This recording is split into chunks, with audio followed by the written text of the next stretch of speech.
शरणं प्रपद्ये।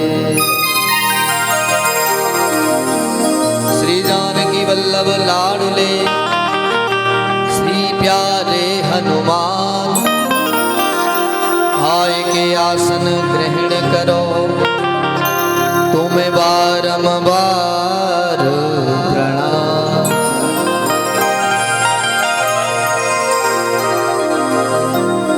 जय जय श्री राधा रमण, जय जय नवल किशोर, जय गोपी चित चोर प्रभु, जय जय माखन चोर। बोले श्री वृंदावन बिहारी लाल की जय, श्री राधा रानी सरकार की जय, कृष्ण कन्हैया लाल की जय, श्री यमुने महारानी की जय, श्री गिरिराज महाराज की जय, गोवर्धन नाथ की जय, श्रीमद् भागवत महापुराण की जय, श्री सद्गुरुदेव भगवान की जय, श्री सर्वेश्वर भगवान की जय। जय जय श्री राधे, जय जय श्री राधे, जय जय श्री राधे।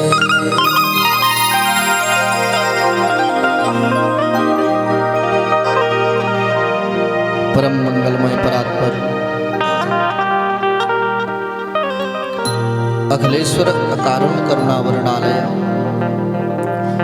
भक्त वांछा कल्पतरु तडिंदित विनंदित पीत पीतांबरधारी भगवान श्री सर्वेश्वर और उनकी वांगमय प्रतिमूर्ति श्रीमद् भागवत की कथा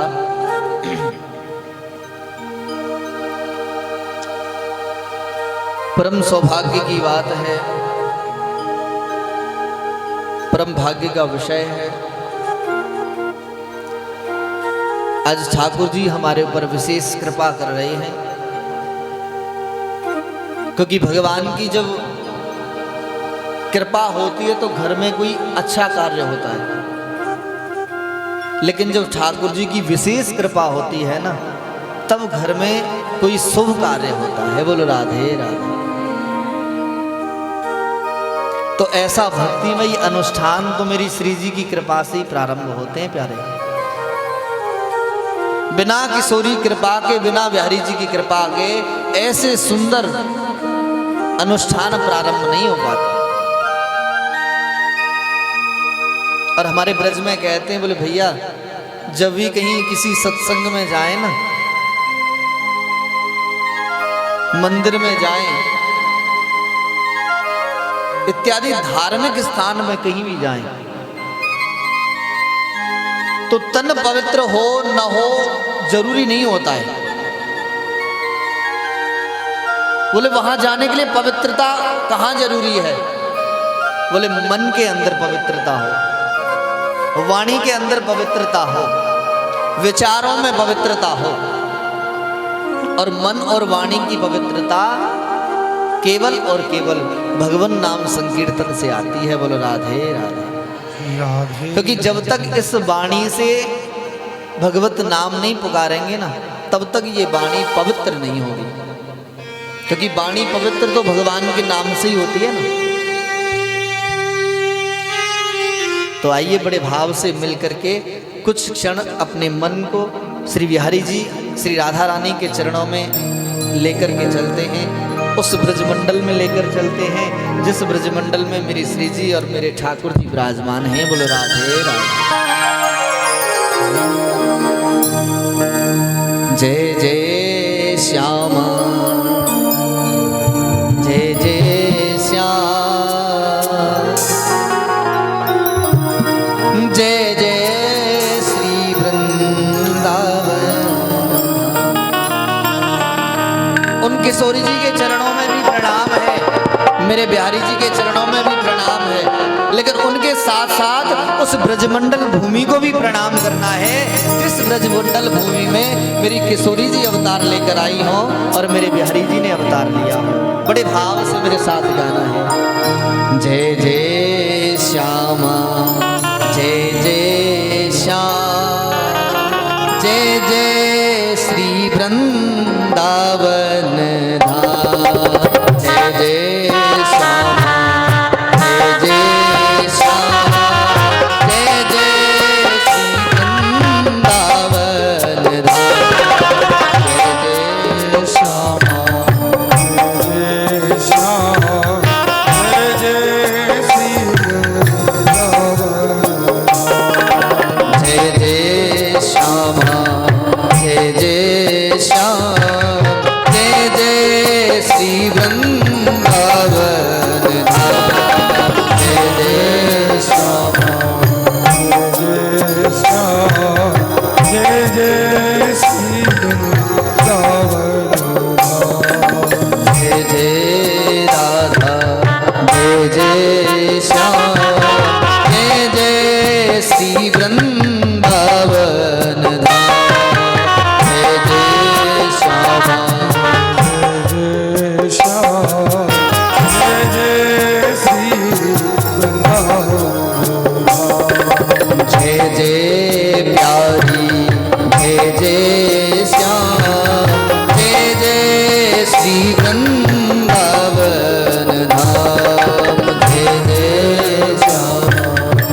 सर्वप्रथम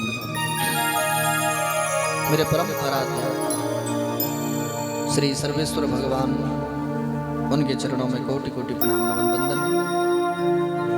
उनसे प्रार्थना है वो आए और आकर के अपनी व्यासपीठ ग्रहण करें। तदोपरांत स्थान देवता, वायु देवता, ग्रामीण देवता, नगर देवता सभी को मेरा कोटि कोटि प्रणाम नमन वंदन। उनसे भी प्रार्थना वो आए और आकर के अपना यथावत स्थान ग्रहण करें। उपरांत में पूज्य गुरुदेव भगवान, उनके चरणों में कोटि कोटि प्रणाम नमन वंदन। उनसे प्रार्थना वो अपना आशीर्वाद, अपनी कृपा एवं दी बरसाए रहें। उपस्थित विद्वत समाज, ब्राह्मण समाज को मेरा प्रणाम। उपस्थित समस्त ब्रजवासियों को मेरा प्रणाम। पधारे भक्त वृंद, वैष्णव श्रोता, कन्हैया के प्रेम श्रोता, भक्त माताएं, भाई वृंद सभी को मेरा प्यार भरा राधे राधे राधे राधे। ऐसे नहीं, जरा जोर से बोलना पड़ेगा।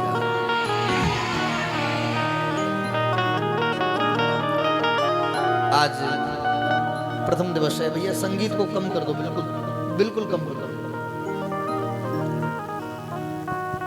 और ये आवाज भी गूंज रही है बहुत ज्यादा ना, मेरी समझ नहीं आ रही, सामने क्या समझ आ रही है।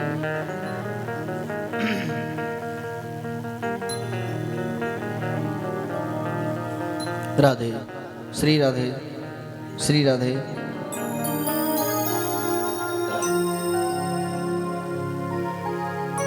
आज प्रथम दिवस है और इस प्रथम दिवस की परम सुंदर पावन वेला में हम और आप लोग प्रवेश करने जा रहे हैं। और घड़ी की सुई भी बड़ी जल्दी जल्दी चल रही है, क्योंकि आज का जो समय है थोड़ा बाध्य है हमारे पास, है ना। क्योंकि शाम को फिर खाटू श्याम के भजनों का भी आनंद लेना है ना आप सबने। तो आज हम केवल महात्म में चर्चाएं करेंगे। महात्म क्या है?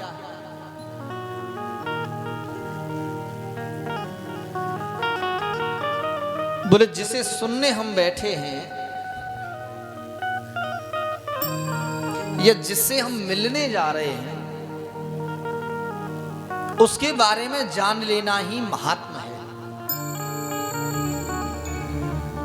भागवत को सुनने अगर हम बैठे हैं और भागवत के बारे में जान लेना ही महात्मा है।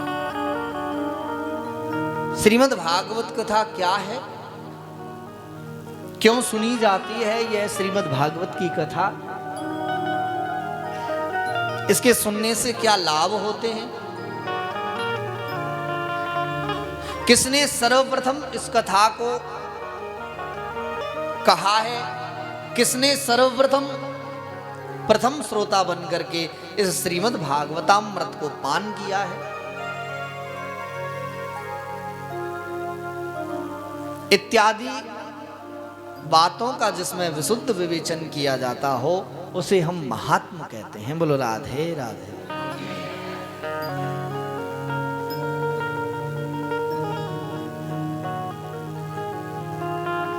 श्रीमद् भागवत की कथा प्रेमियों ऐसी कथा है कि श्रीमद् भागवत जी के महात्मा के प्रारंभ में बड़ी सुंदर बात कही है भागवतकार ने। बोले भागवत किसे मिलती है? हम और आप लोग सुनने बैठे हैं, इसका मतलब हम साधारण नहीं हैं, क्योंकि साधारण जीव को तो श्रीमद् भागवत की कथा प्राप्ति नहीं होती है। बोले किसे मिलती है? तो भागवत जी में वर्णन है और हमारे ब्रज के संत भी वर्णन करते हैं। बोले जन्मांतरे भवेत पुण्यम तदा भागवतम लभेत। बोले जब व्यक्ति के एक जन्म के नहीं, जन्मांतरे न जाने कितने जन्मों के, अनेक जन्मों के जब व्यक्ति के पुण्य उदय हो जाते हैं, भवेत पुण्यम, अनेक जन्मों के जब पुण्य उदय होते हैं तब जाकर के तदा भागवतम लभेत, तब जाकर के श्रीमद् भागवत की कथा सुनने को मिलती है, तब जाकर के इस श्रीमद् भागवत की कथा के अनुष्ठान को कराने का सौभाग्य प्राप्त होता है। तब कहीं जाकर ऐसे भक्तिमय अनुष्ठान में जाने का सौभाग्य हमें मिलता है। और एक बात और है, हमारे ब्रज के संत तो कहते हैं, बोले लाला श्रीमद् भागवत की कथा को केवल और केवल वही सुन सकता है जिस पर श्री किशोरी जी की कृपा हो जाए, और किशोरी जी की कृपा किसी साधारण जीव पर नहीं होती है। बोलो राधे राधे। क्योंकि श्रीमद् भागवत ठाकुर जी की लीलाओं का एक प्रकार से अगर देखा जाए तो मुख्य भाग जो है वो श्रीमद् भागवत है। क्योंकि इस श्रीमद् भागवत में ठाकुर जी के प्रत्येक लीला का वर्णन आता है, और हमारे किशोरी जी और श्री ठाकुर जी के प्रेम का वर्णन भी इस श्रीमद् भागवत के अंतर्गत आता है। तो प्रेमियों, श्रीमद् भागवत की कथा ऐसे ही नहीं, जब तक श्री जी लाडली कृपा ना करें तब तक हम और आपको प्राप्त नहीं होती है। हमें ऐसा सौभाग्य कहाँ मिले? जब कृपा करें किशोरी जी, बिहारी जी कृपा करें, तब जाकर के महाराज उनकी कृपा पात्र होकर के ऐसे भक्ति में अनुष्ठान मिलते हैं। बोलो राधे राधे। और अगर बार बार सुनने को मिल रहा है ना, तो समझो महाराज के अब तो पूरी कृपा बरस रही है ना। बारिश होती है ना, एक तो रिमझिम सी होती है, और एक महाराज बड़ी तेज होती है। लेकिन जो तेज होती है ना वो तो थोड़ी देर होके बस बंद हो जाती है, और जो रिमझिम हो वो महाराज पूरे दिन चलेगी या पूरी रात चलेगी कोई नहीं बता सकता। लेकिन जो तेज वर्षा होगी उसको कह सकते हैं भाई थोड़ी देर में बंद हो जाएगी। और जो बारिश तेज होती है ना तो उसका पानी भी नहीं रुकता है, लेकिन जो रिमझिम सी बारिश होती है ना तो उसका पानी भी रुक जाता है। तो ये भी वही वर्षा है महाराज, जो रिमझिम वाली वर्षा है ना वो यही है। तो जब किशोरी जी की कृपा रिमझिम करके हमारे ऊपर बरसे हैं, बिहारी जी की जब पूर्ण कृपा रिमझिम धीरे धीरे हमारे ऊपर बरसे, तब जाकर के श्रीमद् भागवतम लभेत, तब जाकर श्रीमद् भागवत की कथा सुनने को प्राप्त होती है। बोलो राधे राधे। तो समझो अब आप सब पर भी श्री जी की विशेष कृपा बरस रही है। आज से प्रारंभ होकर के और माजार सप्त दिवस तक यह कृपा बरसती ही रहेगी। श्री भागवतकार श्रीमद् भागवत जी में जब प्रवेश करते हैं तो भागवत जी के महात्म्य में जब प्रवेश किया तो बड़ा सुंदर पहला श्लोक लिया है और बड़ा सुंदर श्लोक का गायन किया है कि सच्चिदानंद रूपाय विश्वोत्पत्त्यादि है तवे तापत्रयो विनाशाय श्री कृष्णाय वयं नुमः श्री कृष्णाय वयं नुमः। प्रथम श्लोक का जब गायन किया है तो बड़ा सुंदर श्लोक का गायन किया। भागवतकार समझा रहे हैं, बोले सच्चिदानंद रूपाय। बोले भागवत क्या है? बोले भागवत प्रत्यक्ष कृष्ण एव ही। बोले स्वयं साक्षात ठाकुर जी का रूप ही भागवत है। लेकिन ठाकुर जी का रूप कैसा है? तो भागवतकार ने इस श्लोक में भगवान के रूप का वर्णन किया है। बोले भगवान का स्वरूप कैसा है? तो भगवान का स्वरूप बोले सच्चिदानंद है। किसी ने कहा सच्चिदानंद है, तो जब किसी ने कहा कि सच्चिदानंद है तो वहां पर आप और हम जैसे भी भक्त बैठे थे जो अज्ञानी है ना। तो तो ऐसे आप और हम जैसे अज्ञानी ने कहा बोले सच्चिदानंद का महाराज ये तो एक शब्द हो गया, सच्चिदानंद है कैसा रूप? तो किसी संत ने कहा बोले महाराज सच्चिदानंद वो है बोले जो सत्वी है, चितवी है और आनंद भी है। बोले सत कौन है, चित कौन है और आनंद कौन है? बोले सत कोई और नहीं, सत स्वयं ईश्वर है। ईश्वर सत्य है, सत्य ही शिव है। परमात्मा ही केवल और केवल सत्य है। क्योंकि प्रेमियों ऐसा कहा जाता है, हमारे शास्त्र ग्रंथ इत्यादि सब वखान करके कहते हैं बोले संसार में दिखने वाली जितनी भी वस्तु है वह सब मिथ्या है, सब झूठ है। क्योंकि जो मिट जाए वो मिथ्या है, वो झूठ है। यह शरीर जो दिया है ना भगवान ने ये भी झूठ है, क्योंकि यह शरीर भी मिट जाना है। संसार की आधुनिक सुविधाएं भी सब झूठ है, क्योंकि वह भी मिट जानी है। आज हैं कल नहीं होंगी, आज नहीं है हो सकता है कल हो।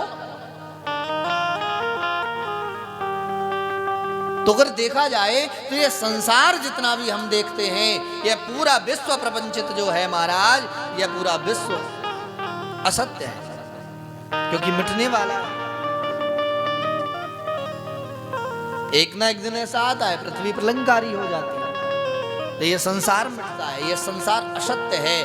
अगर इस संसार में कोई सत्य है तो केवल और केवल परब्रह्म परमात्मा सत्य है, केवल ईश्वर सत्य है।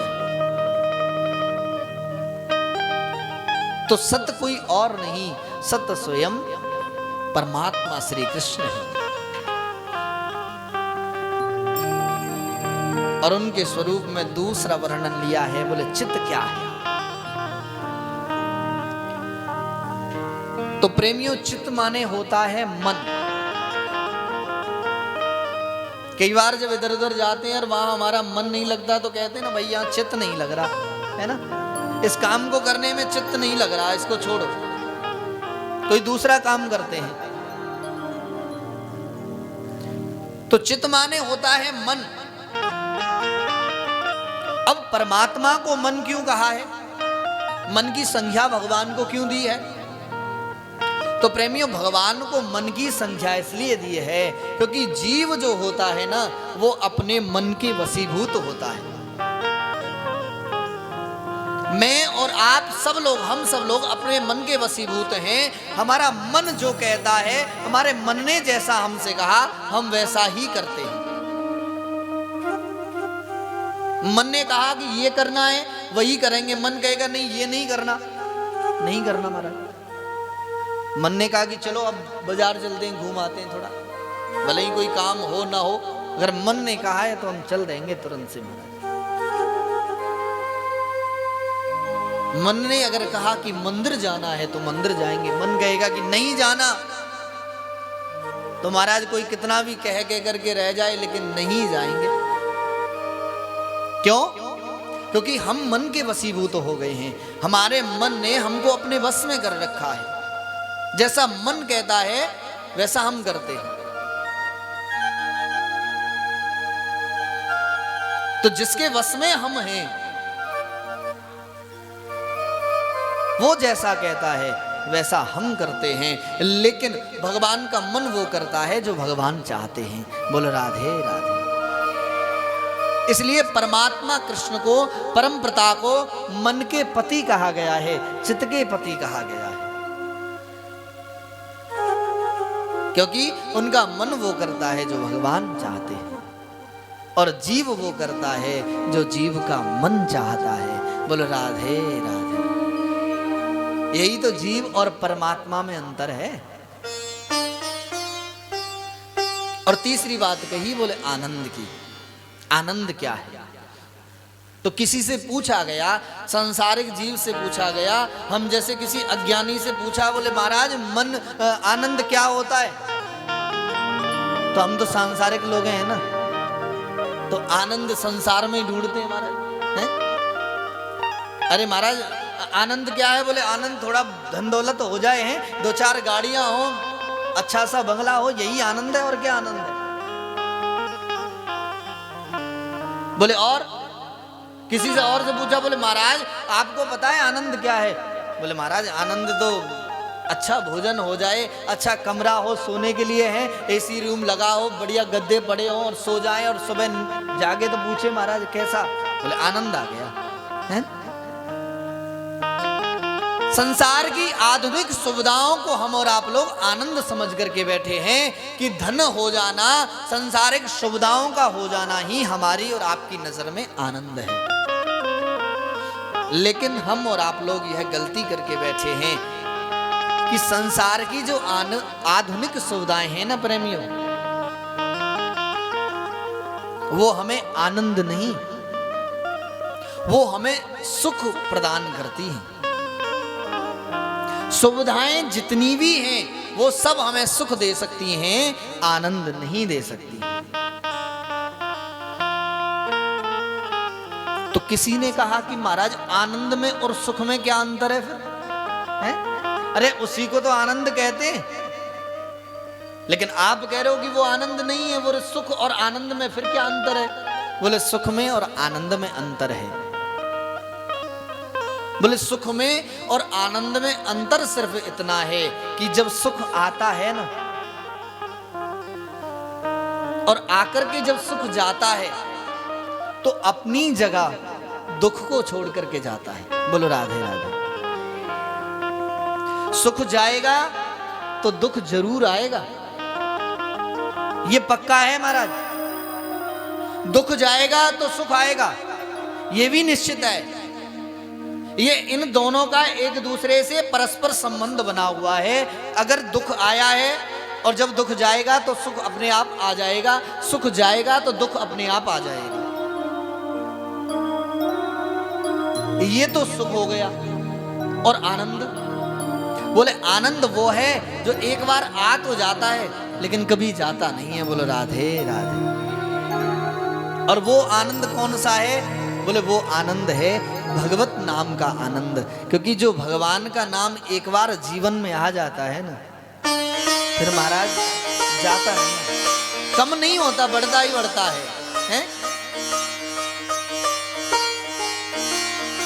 तो सुख में और आनंद में यह अंतर है कि जो एक बार आ जाए और फिर कभी जाए ही ना, वह तो आनंद है। और जो आकर के चला जाए वो आनंद नहीं, उसे हम सुख कह सकते हैं, उसे आनंद नहीं कहा जा सकता।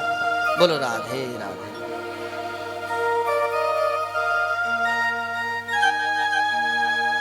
कई बार जीवन में सुख आए तो उस सुख को कोई छीन भी सकता है। धन का सुख आया तो उस धन को चोर भी चुरा सकता है, ठग भी ठग सकता है, क्योंकि वो सुख है। लेकिन आनंद के लिए चोर ना लूटे ठग ना ही लागे हैं, दिन प्रति बढ़त सवायो, पायो जी मैंने राम रतन धन पायो। बोलो राधे राधे। तो भगवान नाम का जो धन है ना प्रेमियों, उसे ना कोई चोर चुरा सकता है, ना कोई ठग सकता है, ना कोई लुटेरा लूट सकता है। वो तो महाराज बढ़ता ही रहता है, बढ़ता ही रहता है, बढ़ता ही रहता है। अब आप अपने आप से ही सोच लीजिए, जब भगवान की भक्ति करना प्रारंभ किया होगा तब क्या यहीं थे हम? आज जहां हैं कल वहां नहीं थे, और आज जहां हैं वहां कल नहीं होंगे। आज से भी आगे बढ़ जाएंगे। बोलो राधे राधे। क्योंकि आनंद जो है ना वो बढ़ता ही रहता है, वो कम नहीं होता, और सुख कम ज्यादा होता रहता है, आता जाता रहता है। इसलिए आनंद जो है वो भगवान का ही एक स्वरूप है। क्योंकि भगवान जब जीवन में आ जाते हैं तो कभी जाते ही नहीं है। क्योंकि भगवान कहते हैं कि एक बार जीव का हाथ में पकड़ लेता हूं तो कभी छोड़ता नहीं हूं। बोले छोड़ते क्यों नहीं हो? भगवान कहते हैं बोले छोड़ता इसलिए नहीं हूं क्योंकि मुझे छोड़ना आता ही नहीं है। बोलो राधे राधे। मैंने छोड़ना सीखा ही नहीं, मैंने तो केवल पकड़ना ही सीखा है। और जब भगवान एक बार बाह पकड़ लेते हैं तो प्रेमियों कभी ठाकुर जी बाह छोड़ते नहीं है। बोलो राधे राधे। तो सत भी कृष्ण है, चित भी कृष्ण है, और आनंद की परिभाषा अगर देखी जाए तो वो भी कृष्ण है। इसलिए भगवान को सच्चिदानंद कहा गया है। एक ही शब्द में भगवान का स्वरूप का वर्णन श्री वेद व्यास जी महाराज करते हैं। बोले सच्चिदानंद रूपाय। भगवान कैसे हैं?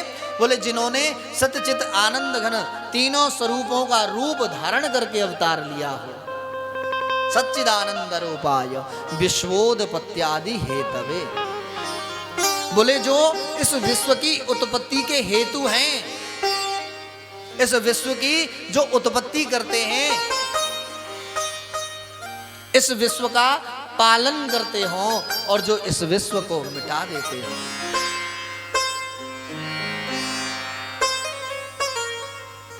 तापत्रयो विनाशाय। बोले जीव के तीनों प्रकार के तापों को विनष्ट करने की जो शक्ति रखता हो, दैहिक दैविक भौतिक तापा। श्री कृष्णाय वयम नमः। ऐसे श्री कृष्ण को हम बार बार प्रणाम करते हैं, बार बार नमन करते हैं, वंदन करते हैं। तो भगवान सच्चिदानंद स्वरूप है। श्री वेद व्यास जी महाराज श्रीमद् भागवत जी का वर्णन करते हुए कहते हैं, प्रेमियों, आज जिस प्रकार हम आप सब लोग एकत्रित हैं श्रीमद् भागवत की कथा सुनने के लिए, श्रवण करने के लिए, वैसे ही पुराणों में एक भूमि है नैमिषारण्य भूमि।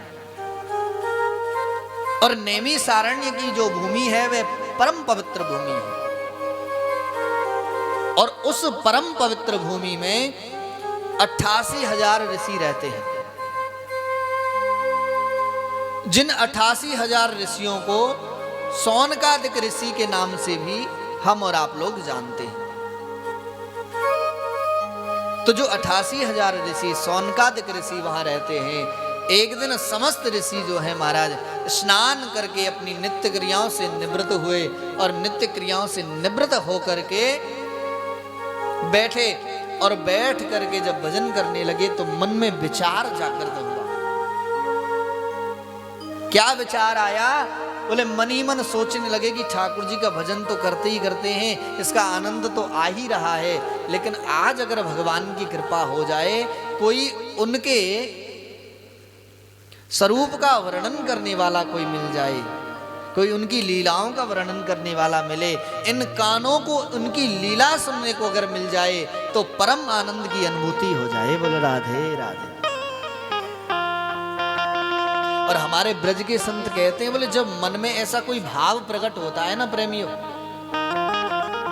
कि भगवान की कथा कहीं सुनने को मिल जाए, ऐसा भाव केवल भक्त के मन में ही प्रकट होता है। आस्तिक व्यक्ति के हृदय में ही ऐसा भाव होता है। कई बार कई नाना प्रकार की वस्तुओं के लिए ये मन जो है ना लालायित होता है। कई बार आप खाने को ले लीजिए, भले ही कोई वस्तु अगर हमने बहुत समय से नहीं खाई हो और किसी दिन एकदम से याद आए तो फिर पूरे दिन मन में रहेगा कि ये वस्तु हमें मिलनी चाहिए।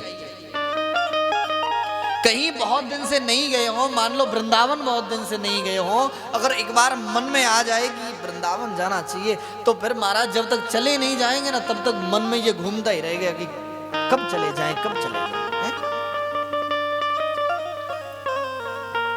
किसी दिन खाटू धाम जाने का मन बन जाए तो महाराज जब तक चले नहीं जाए ना, तब तक मन शांत नहीं होता। बोलो राधे राधे। अब मेरे साथ तो ऐसा ही होता है, आपके साथ का तो पता नहीं, लगभग ऐसा ही होता है सबके साथ में। क्योंकि जब मन में कोई इच्छा प्रकट होती है और वो इच्छा जब तक पूर्ण ना हो जाए तब तक हमारा मन जो है वो ललायत रहता है। वैसा ही आज संतों के साथ हुआ है, उनका मन भी ललायत हुआ है, उनके मन में भी एक इच्छा प्रकट हुई है कि कोई भगवान की लीला सुनाने वाला मिल जाए, इन कानों को उनके गुणानुवाद सुनने के लिए आज मिल जाए तो बस परम आनंद की प्राप्ति हो जाए। और जब ऐसा मन में हमारे विचार आता है तो महाराज हमारे ठाकुर जी भी उस विचार को पूर्ण करने में लग जाते हैं। बोलो राधे राधे। फिर हर प्रकार की व्यवस्था मेरे ठाकुर जी अपने आप बना देते हैं। पता नहीं कहां से व्यवस्थाएं होती हैं, भगवान बस पहुंचा देते हैं। बोलो राधे राधे।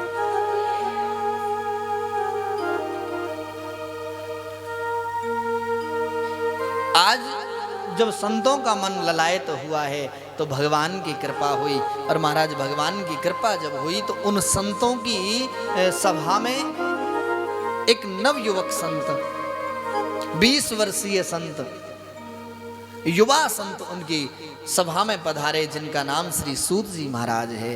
बोलिए श्री सूत जी महाराज की। आज जब 88,000 ऋषियों ने श्री सूत स्वामी को देखा है तो श्री सूत स्वामी को देख करके ऋषि लोग खड़े हो गए, और महाराज खड़े होकर के साष्टांग लेट गए हैं, और साष्टांग लेट करके प्रणाम किया है। जब प्रणाम किया तो श्री सूत जी महाराज ने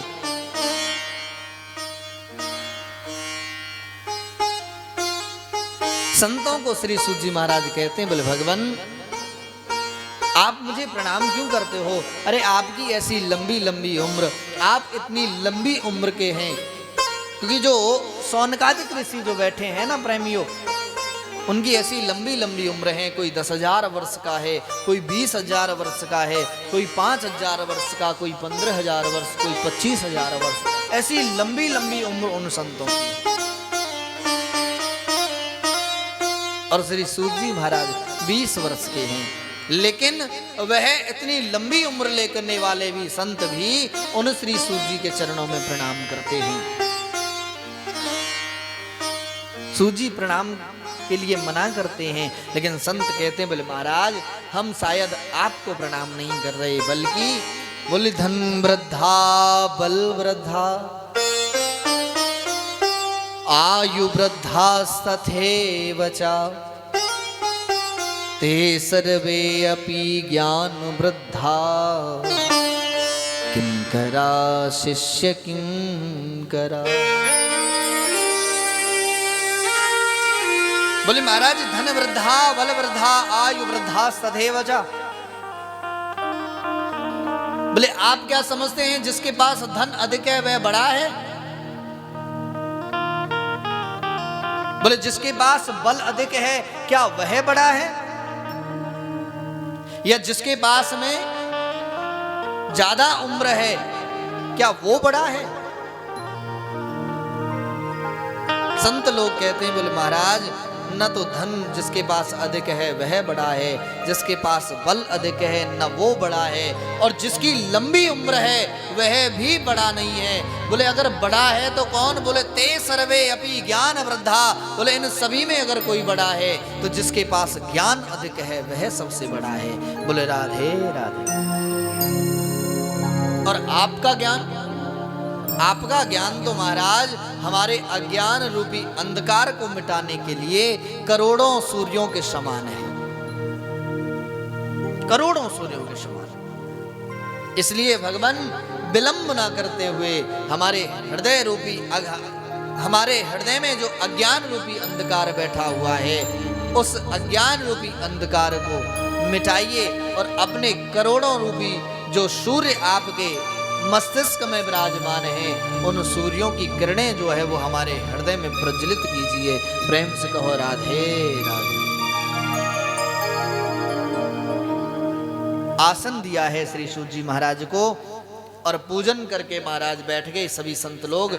और संत जब बैठे तो एक प्रश्न किया, बोले महाराज आज हम भगवान की कोई परम प्रिय कथा सुनना चाहते हैं।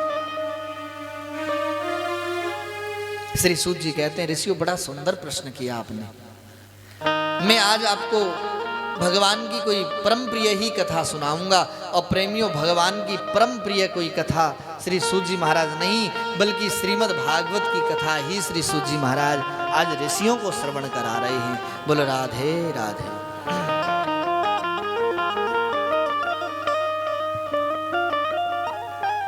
ऋषियों से कहते, बोले भगवान एक समय की बात है, देवर्षि नारद के मन में इच्छा हुई कि चलो चल करके इस पृथ्वी लोक पर, मृत्यु लोक पर चल करके भजन करें। ऐसा मन में विचार श्री नारद जी महाराज के उठा। और ऐसा मन में विचार जब प्रेमियों उठा तो श्री नारद जी महाराज इस पृथ्वी लोक पर आए। और इस पृथ्वी लोक पर आकर के उन्होंने यत्र यत्र यहां वहां जाकर के महाराज भ्रमण किया, लेकिन श्री नारद जी महाराज को शांति नहीं मिली। क्योंकि भजन में मन तो तब लगे ना जब मन को शांति मिले। एकांत में जाकर ही तो मन भजन में लगता है, या जहां शोर शराबा हो रहा हो वहां तो मन लगता ही नहीं भजन में। फिर तो वहां तो मन इधर उधर शोर शराबे में ही भटकता है महाराज, कौन क्या कह रहा है, कौन क्या सुन रहा है। लेकिन जहां एकांत होगा वहां मन जो है ठाकुर जी के चरणों में जाकर के ये चित्त लग जाएगा।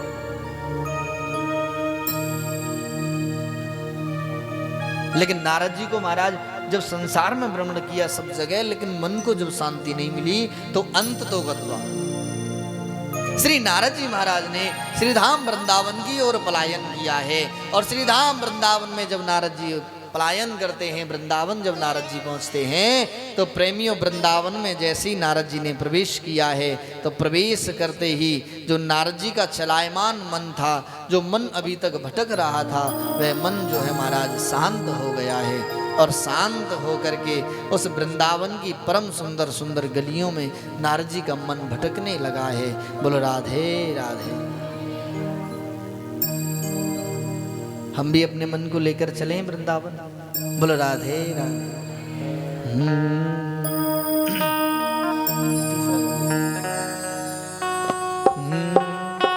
चलो रे मन श्री वृंदावन धाम, रटेंगे राधा राधा नाम, मिलेंगे कुंज बिहारी ओढ़ के कांवरकारी।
को चरण दरस सब पाते हैं। हाँ अक्षती जी को चरण दरस वो पाते हैं। अक्षय तीज को चरण दरस सब पाते हैं। ओ तेरे पूर्ण है जयकार, तेरे पूर्ण है जयकार, रखेगा राधा राधा नाम मिलेंगे कुंज बिहारी, छोड़ के कामधारी। ओ मिलेंगे कुंज बिहारी, छोड़ के कामधारी। जय हो।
बोलो वृंदावन बिहारी लाल की।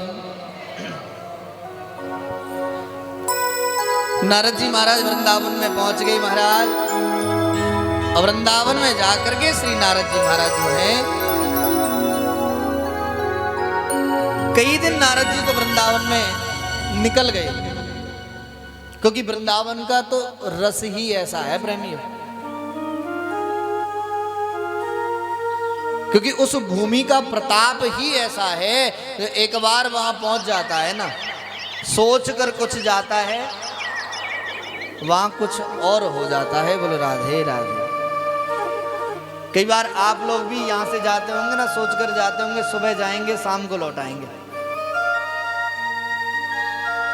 लेकिन ऐसा होता नहीं है।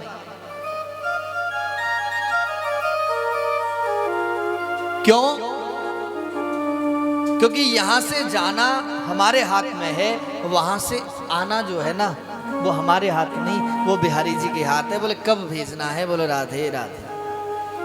कई बार हमारे घर में कोई अतिथि आ जाता है ना, तो अतिथि आ तो अपने मन से जाता है, लेकिन जब जाएगा तब तो हमारे मन से जाएगा ना।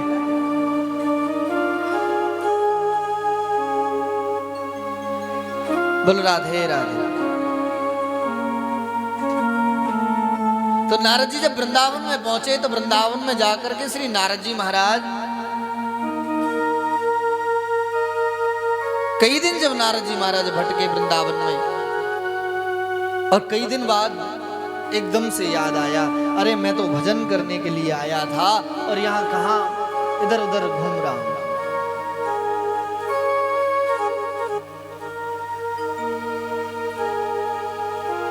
तो नारद जी ने सोचा कि चलो भजन करूं, लेकिन उससे पहले यमुना जी का स्नान कर लेता हूं, क्योंकि ब्रज की महिमा कुछ ऐसी है प्रेमियों, जब ब्रज में जाए ना तो यमुना जी का स्नान, ये यमुना जी के जल का आचमन या उस जल का अपने शरीर पर छींटा जरूर हमें लगाना चाहिए,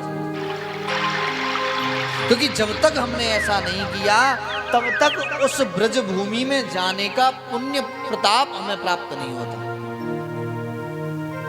वृंदावन जब पहुंचे और वृंदावन पहुंच करके अपनी गाड़ी से जैसे उतरे, उतरने से पहले या उतरते ही सबसे पहले उस ब्रजरज का स्पर्श किया करो, उस ब्रजरज को अपने माथे पर लगाया करो, सबसे पहला नियम।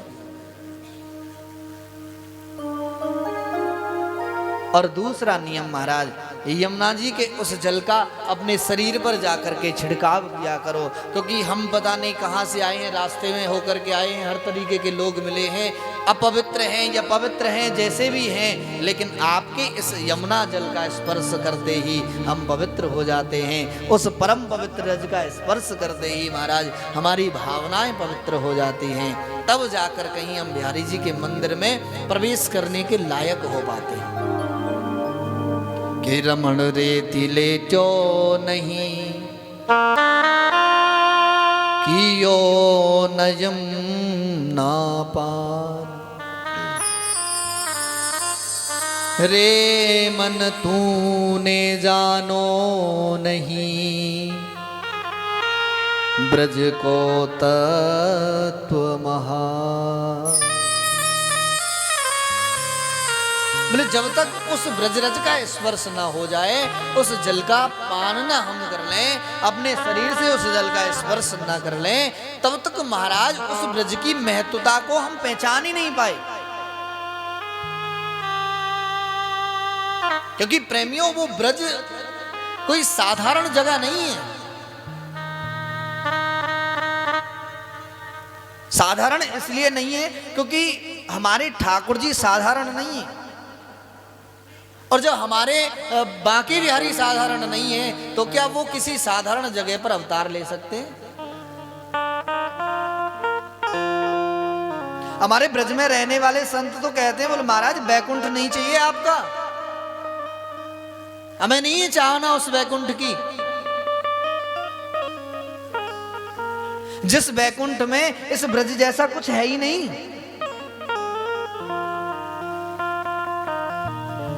आपका स्वर्ग नहीं चाहिए, आपका बैकुंठ नहीं चाहिए।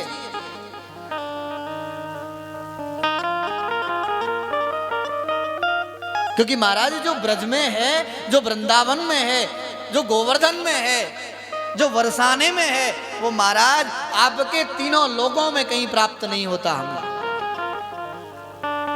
किसी भी धाम से हमें वैसा प्राप्त नहीं होता जो उस वृंदावन से, उस बरसाने से, उस गोवर्धन से, उस ब्रजमंडल से प्राप्त हो जाता है। बोलो राधे राधे।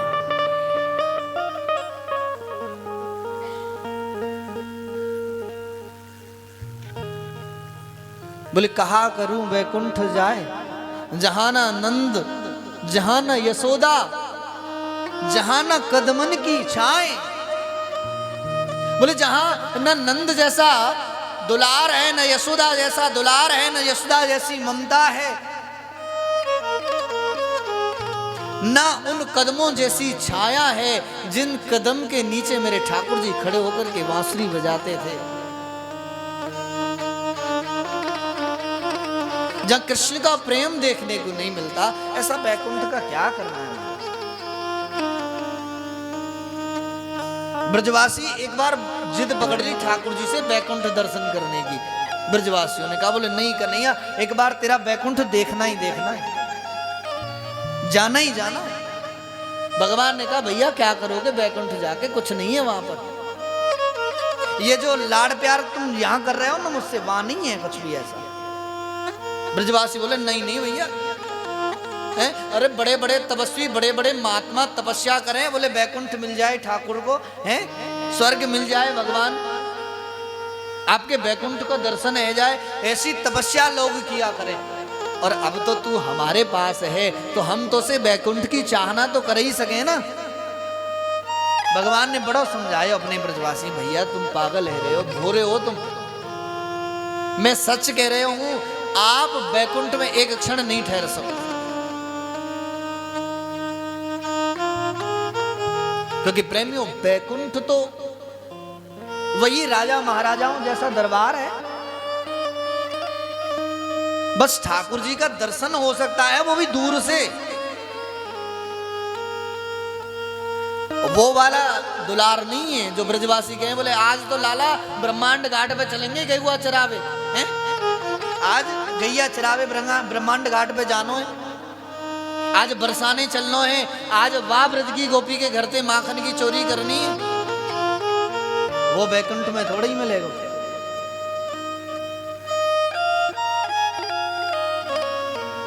और वास्तविकता है प्रेमियों, जब भगवान ब्रजवासियों को बैकुंठ लेकर गए ना, शरीर से बैकुंठ केवल ब्रजवासी ही गए हैं, और कोई इस शरीर से बैकुंठ नहीं गया। आत्मा बैकुंठ जाती है, शरीर नहीं। लेकिन ब्रजवासी शरीर से बैकुंठ गए थे, ठाकुर जी लेकर गए उन्हें।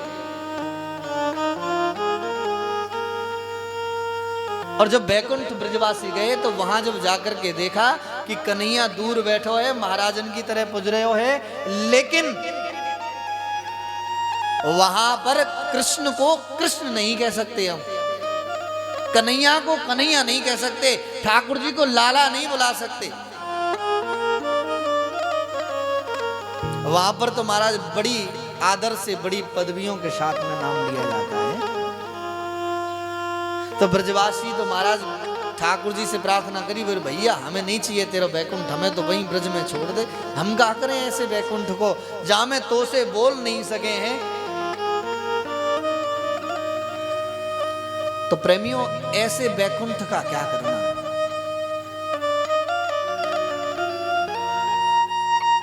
जो ब्रज से मिल जाता है वो बैकुंठ से, स्वर्ग इत्यादि कहीं से भी प्राप्त हमें नहीं होता है।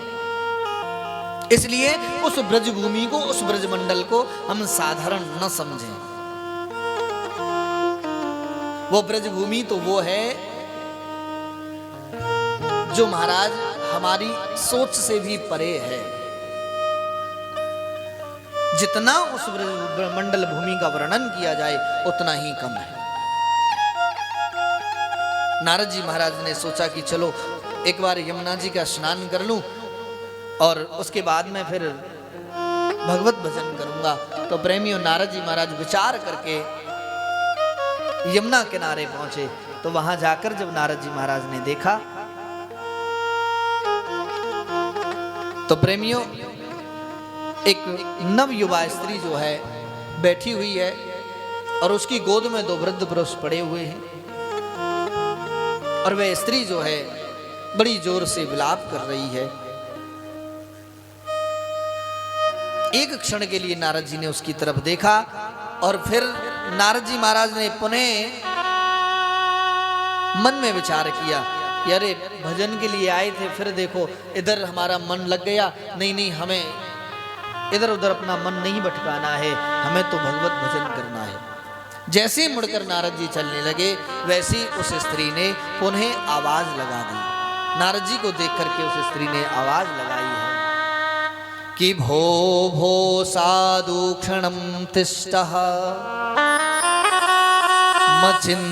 मचिंतामपि नाशया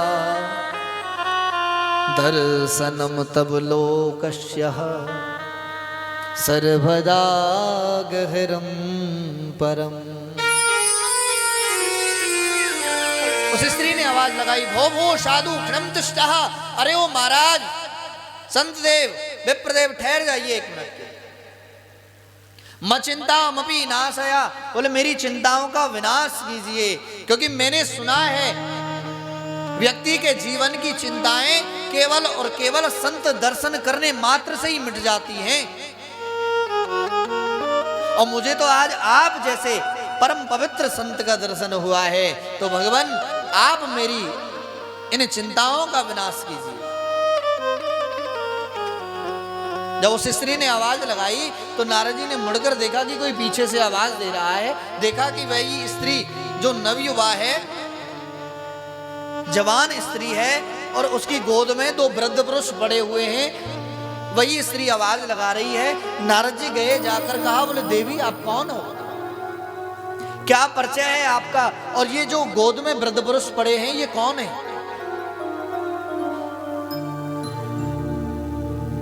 उस स्त्री ने कहा, बोले महाराज अहम भक्ति रीति ख्यात्वा, बोले मैं भक्ति हूं, मेरा नाम भक्ति है। नारद जी ने कहा, भक्ति देवी आप, और ये आपकी दशा, आप विलाप क्यों कर रही हैं, आप रो क्यों रही हैं, और ये जो गोद में वृद्ध पुरुष पड़े हैं ये कौन है। भक्ति देवी कहती है, बोले महाराज ये जो गोद में वृद्ध पुरुष पड़े हैं ये कोई और नहीं, ये मेरे पुत्र हैं। बोले ज्ञान वैराग्य नामान हो काल योगेन जर्जरहा। बोले ये दोनों मेरे पुत्र हैं, ज्ञान और वैराग्य। बोले काल के प्रभाव से, समय के प्रभाव से ये जर्जर हो गए हैं, वृद्ध हो गए हैं। अब तो नारद जी को बड़ा आश्चर्य हुआ, देवी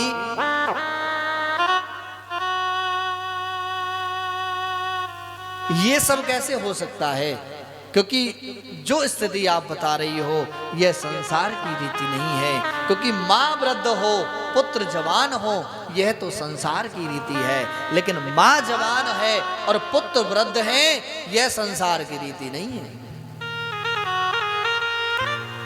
भक्ति देवी ने महाराज पूरा वृत्तांत कह करके सुनाया। बोले महाराज मेरा जब जन्म हुआ मैं इस संसार में भ्रमण करने लगी, और संसार में भ्रमण करते करते मैं बड़ी हो गई, जवान हुई, विवाह हुआ, संतान इत्यादि हुई, पुत्र हुए। धीरे धीरे भ्रमण करती करती मैं वृद्धावस्था को हो चली। मेरे पुत्र जो ज्ञान और वैराग्य हैं वो तरुणी अवस्था में थे। लेकिन जब मैंने पूरे संसार में भ्रमण किया और भ्रमण करके अंत तो गत्वा जब मैं वृंदावन में आई और इस ब्रजमंडल में जैसे ही मैंने प्रवेश किया, वृंदावन में जैसे ही प्रवेश किया, तो महाराज जब प्रवेश करते ही मैं वृद्ध थी, तो प्रवेश करते ही मैं जवान हो गई। और मेरे पुत्र ज्ञान और वैराग्य जो जवान थे, सो महाराज वो वृंदावन में ब्रजमंडल में प्रवेश करते ही वृद्ध हो गए।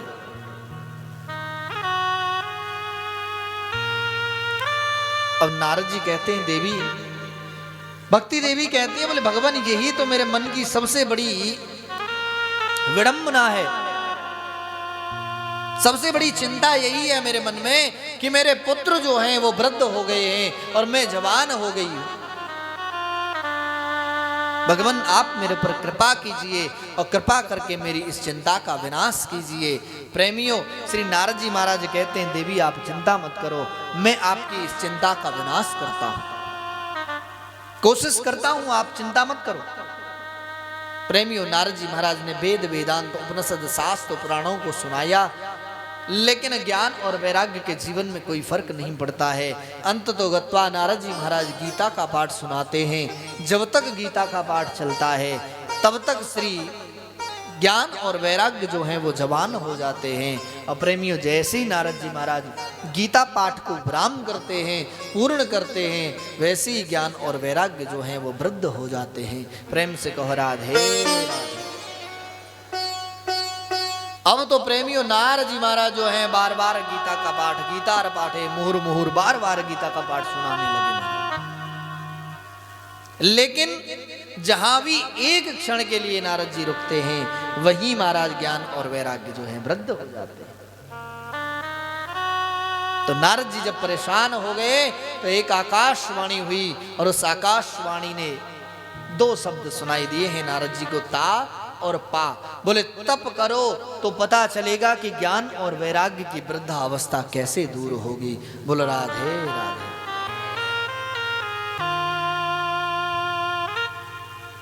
अब नारद जी महाराज तो बड़ी भारी चिंता में पड़ गई। पहले से ही चिंता थी कि इनकी वृद्धावस्था को दूर कैसे करूं। अब तो महाराज नारद जी महाराज और चिंता में पड़ गए कि आकाशवाणी का कहा हुआ जो तप है, आकाशवाणी का जो कहा हुआ सत्कर्म है, वो क्या है? क्या वेद वेदांत उपनिषद शास्त्र पुराण गीता इत्यादि से बड़ा भी कोई सत्कर्म हो सकता है? क्या इन सब से बड़ा भी कोई तप हो सकता है?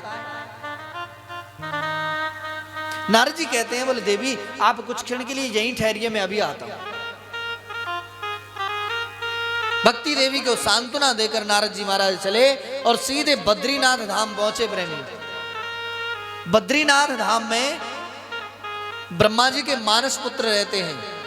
4 पुत्र मानस पुत्र हैं ब्रह्मा जी के, सनक, सनंदन, सनातन और सनत कुमार। जिन चारों को एक नाम से सनत कुमार नाम से पुकारा जाता है।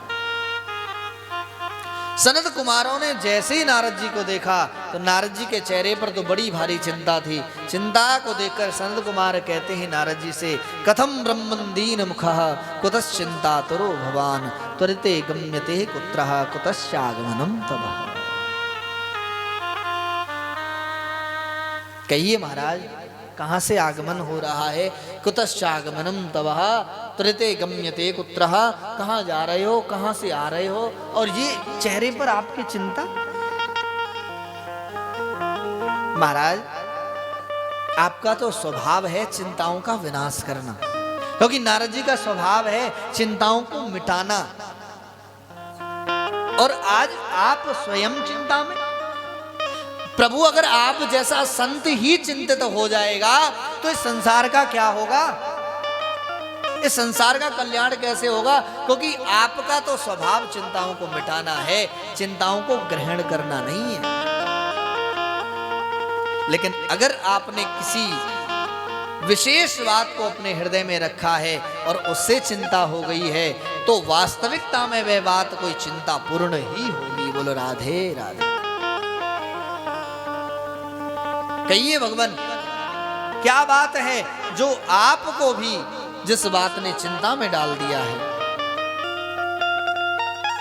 नारद जी कहते हैं, बोले भगवान क्या बताऊं आपको, अहम तो पृथ्वी या तो ज्ञात्वा सर्वोत्तमामति। बोले मैंने इस संसार को, इस पृथ्वी को सर्वश्रेष्ठ समझा, सबसे ऊंचा समझा। सर्वोत्तमामिति, बोले सबसे उत्तम समझा इसको। और सर्वोत्तम समझ करके इस संसार में आ गया, इस पृथ्वी पर आया और इस पृथ्वी पर आकर के भ्रमण किया। पुष्करम च प्रयागम च काशीम गोदावरीम तथा। बोले पुष्कर गया, प्रयाग गया, काशी गया, गोदावरी गया, सेतुबंध रामेश्वरम गया, इत्यादि हर जगह गया, सभी धामों में गया, सभी तीर्थों में गया, प्रत्येक जगह भ्रमण किया। लेकिन कहीं भी मेरे मन को शांति नहीं मिली। प्रत्येक जगह जहां भी गया वहां जाकर के नाना प्रकार के दृश्य देखे तो मन जो है अशांति में पड़ जाता था। लेकिन अंत तो गत्वा, जब श्रीधाम वृंदावन की ओर मैंने पलायन किया, वृंदावन में गया तो वहां जाकर मेरे मन को कुछ शांति मिली।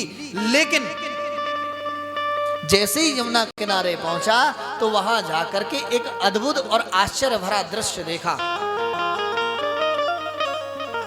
और दृश्य क्या देखा कि एक नवयुवा स्त्री यमुना जी के किनारे बैठी हुई है और उस नवयुवा स्त्री की गोद में दो वृद्ध पुरुष पड़े हुए हैं और वह स्त्री जो है बड़ी जोर जोर से विलाप कर रही है, रो रही है।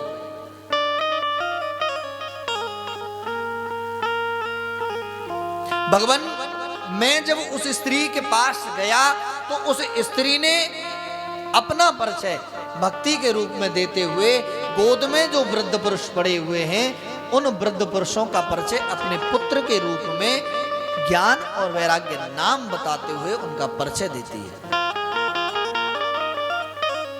भगवान, मैंने उनकी वृद्धावस्था को दूर करने के लिए नाना प्रकार के प्रयत्न किए, लेकिन उनकी वृद्धावस्था दूर नहीं हुई। भक्ति के मन में जो चिंता थी वो दूर नहीं हुई।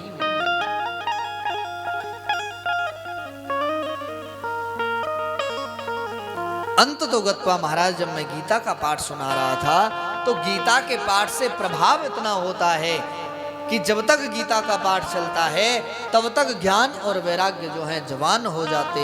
जैसे ही मैं गीता पाठ को विराम करता वैसे ही वो वृद्ध हो जाते। और जब मैं बार बार गीता का पाठ सुनाने लगा तो आकाशवाणी ने कहा कि सत्कर्म करो। एक तो चिंता ज्ञान वैराग्य की वृद्धावस्था दूर नहीं हो रही और दूसरी चिंता कि आकाशवाणी का सत्कर्म क्या है। क्या वेद वेदांत उपनिषद शास्त्र पुराण और गीता से भी बड़ा कोई सत्कर्म है जो मैंने नहीं किया? तब सनत कुमार कहते हैं बिल्कुल है। बोले महाराज, अगर आपको ज्ञान और वैराग्य की वृद्धावस्था दूर करनी है और भक्ति देवी के मन की चिंता को दूर करना है तो आप जाइए और जाकर के ज्ञान और वैराग्य के लिए श्रीमद् भागवत की कथा श्रवण कराइए। बोलो राधे राधे।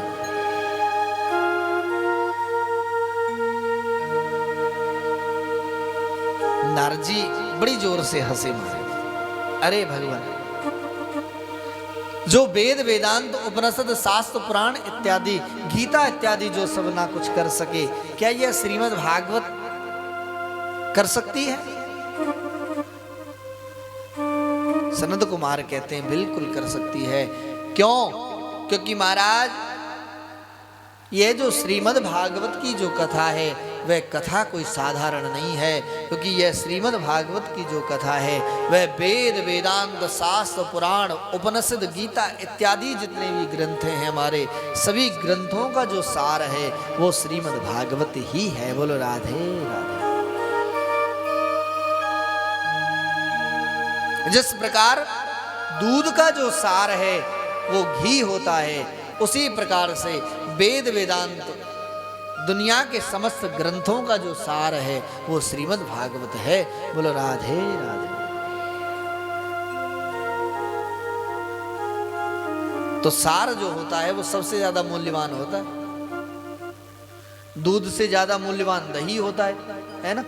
दही से ज्यादा मूल्यवान जो है मक्खन होता है, और मक्खन से भी ज्यादा मूल्यवान जो है वो घी होता है। वैसे ही सबसे ज्यादा मूल्यवान अगर कोई है तो वो श्रीमद् भागवत है। बोलो राधे राधे। तो जाइए और श्रीमद् भागवत की कथा श्रवण कराइए।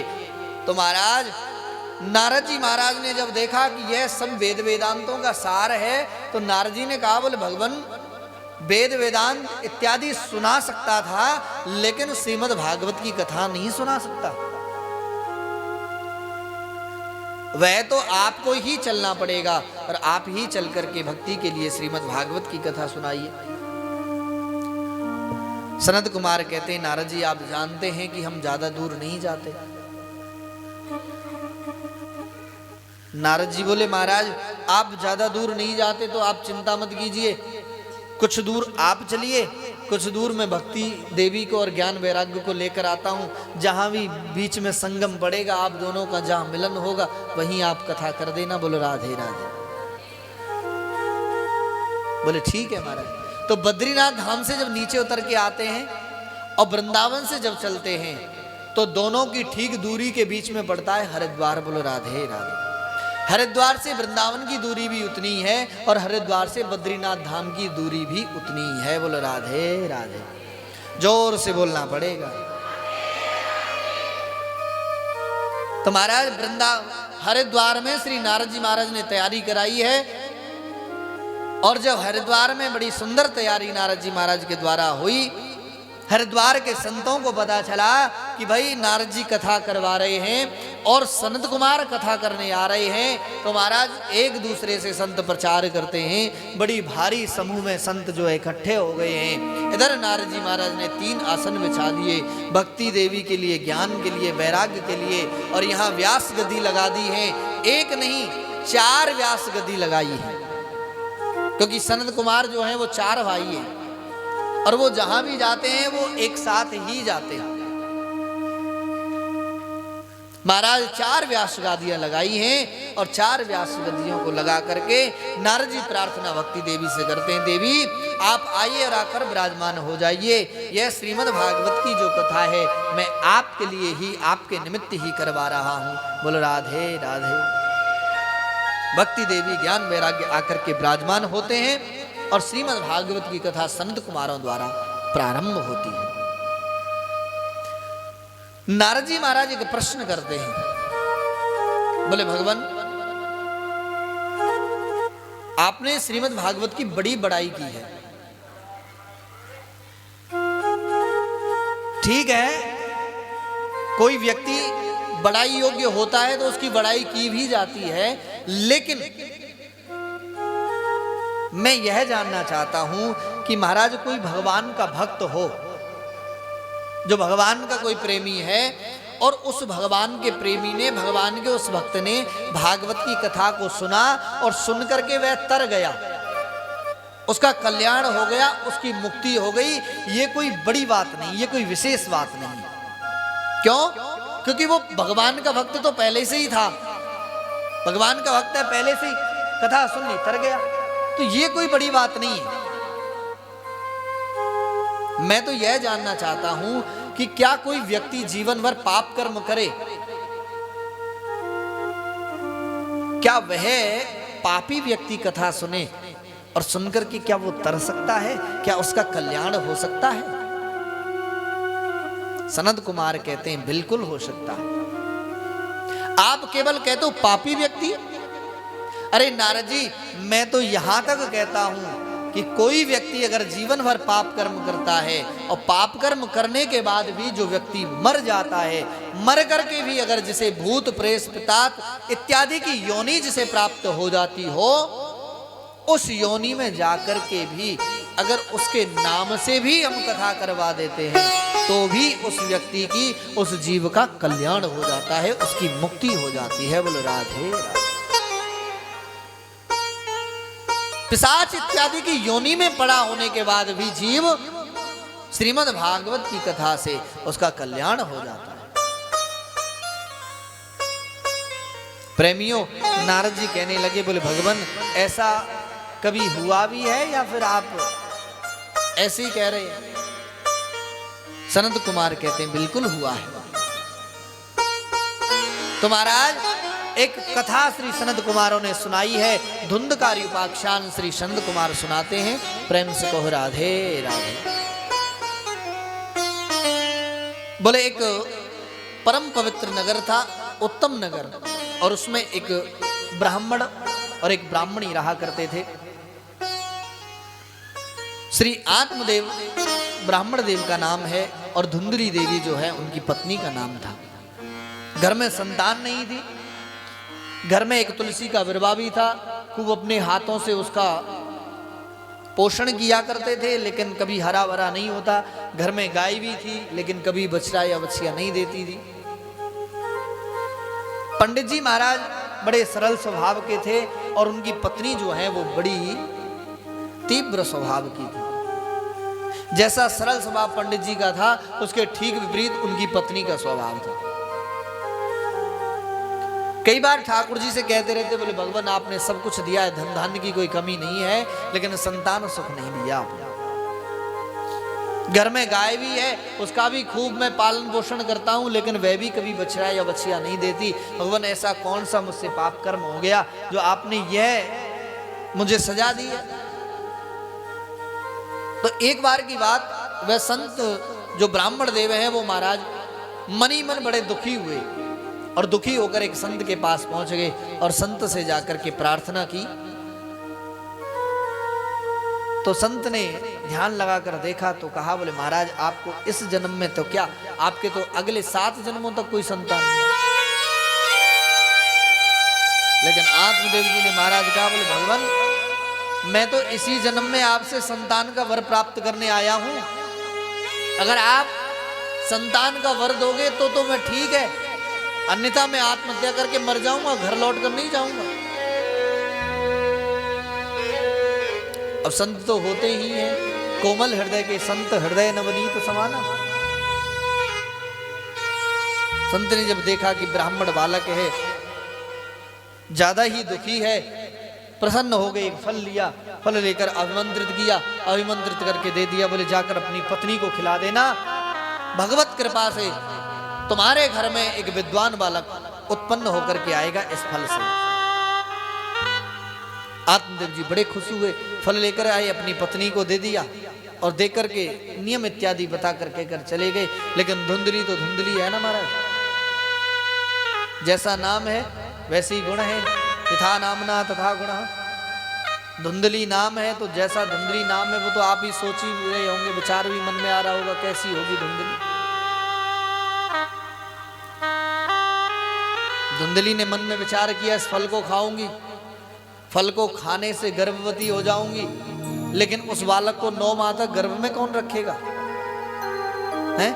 मैंने इधर उधर से सुना है गर्भवती महिला कहीं जा नहीं सकती, कहीं आ नहीं सकती, कुछ अच्छा खा नहीं सकती, कुछ अच्छे से रह नहीं सकती, कुछ बढ़िया पहन नहीं सकती है, कोई फैशन वैसन नहीं कर सकती।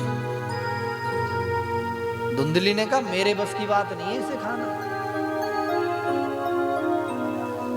मैं नहीं खाऊंगी। और संत ने प्रसाद दिया है। और महाराज आत्मदेव जी ने कहा था कि कोई ज्ञानी पुरुष आएगा, तो कहीं सुन लिया था कि सुखदेव जी बड़े ज्ञानी थे जो अपनी मातृ गर्भ में 12 वर्ष तक रहे थे। तो धुंधली के मन में विचार आ गया कि कहीं ज्यादा ही ज्ञानी हो गया और गर्भ में 12 वर्ष तक रह गया तो कैसे होगा। मैंने नहीं कहा। थोड़ी ही देर में एक सहेली आई। सहेली ने देखा तो हाथ में फल लेकर बैठी थी, विचार कर रही। सहेली ने कहा बहन क्या हुआ? बोले हुआ कुछ नहीं, ये फल है, किसी संत ने दिया है और कहा है कि इसके खाने से गर्भवती हो जाएगी, कोई विद्वान बालक उत्पन्न होगा। सहेली ने कहा तो ठीक है, खा लो, तुम्हारे यहाँ संतान नहीं है, अच्छा है, भगवत कृपा होगी तो आपके यहाँ संतान होगी। बोले नहीं, मैं नहीं खा सकती। अपनी सहेली से कहा, बोले तुम एक काम कर सकती हो। बोले क्या? बोले देखो, जहां खाने को है वहां कोई खाने वाला नहीं है, और जहां खाने को नहीं है वहां खाने वाले हैं। सहेली ने कहा बोले मतलब? बोले मेरे यहाँ धन की कमी नहीं है, खाने की कमी नहीं है, तो कोई खाने वाला नहीं। तुम्हारे यहाँ धन नहीं है, खाने को नहीं है, तुम्हारे यहाँ खाने वाले बहुत हैं। और मुझे पता है तुम अब गर्भवती हो, मेरी बात मानो, अब की बार तुम्हें जो भी संतान हो उस संतान को मुझे दे देना, उसके बदले में तुम्हें बहुत सारा धन दे दूंगी, ताकि तुम्हारे यहाँ खाने को हो जाएगा और मेरे यहाँ खाने वाला हो जाएगा। दोनों सहेलियों में बात हुई। बोले ठीक है, दे दूंगी। ऐसा ही हुआ महाराज। बोले इस फल का क्या करें? बोले गाय को खिला देते। ऐसा ही किया, गाय को फल खिला दिया। कुछ समय पश्चात पड़ोसन को, सहेली को पुत्र हुआ।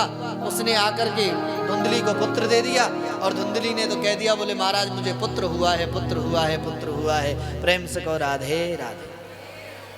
आत्मदेव जी बड़े खुश हुए कि भाई संत ने कहा था कि पुत्र होगा, सो पुत्र हो गया।